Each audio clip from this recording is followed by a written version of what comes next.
PLCs and computers control some extremely sensitive things, like nuclear reactors. If a computer overheats, its behavior can become erratic. There's a huge potential to stuff up. We should consider every possible risk and try to alleviate them.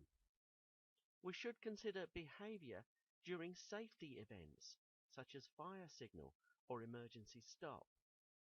Emergency inputs should be on normally closed circuits, so that the loss of signal triggers the event. Emergency events should be written in a section that can never be bypassed or ignored by the processor, no matter how busy it gets. In the late 90s, people began to worry about the safety implications inherent in the spread of PLC control. A new standard called SIL was developed. That stood for Safety Integrity Level.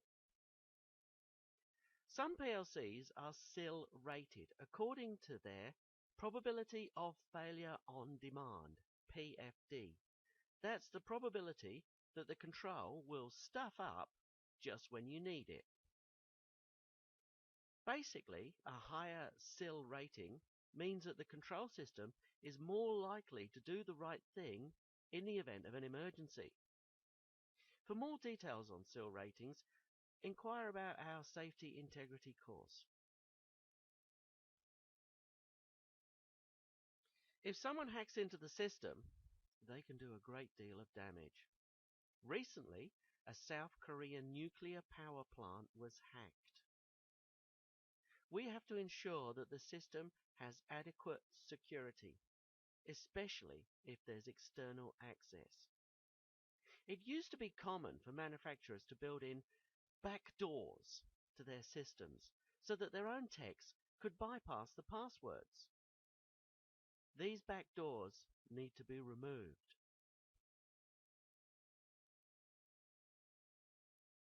If a PLC or computer is destroyed, we need to replace it and get the system back up as quickly as possible. One way would be to have hot backups. That's a completely parallel system which will automatically switch in.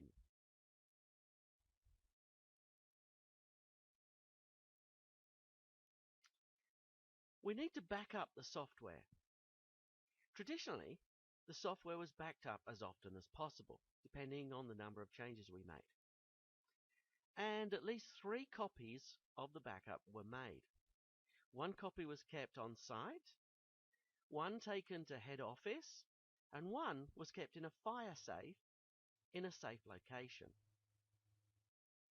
In addition to the software, we also kept an audit trail that listed all the changes and who they were made by in chronological order.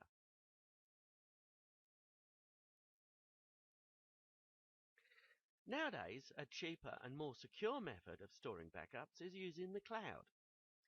Online storage suppliers make guarantees about the security of your data and whether or not it's encrypted.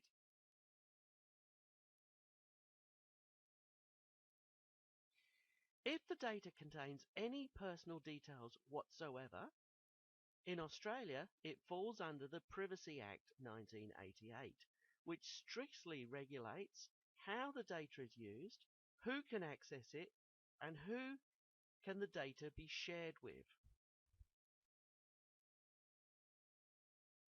The safety report should address all the safety and security issues.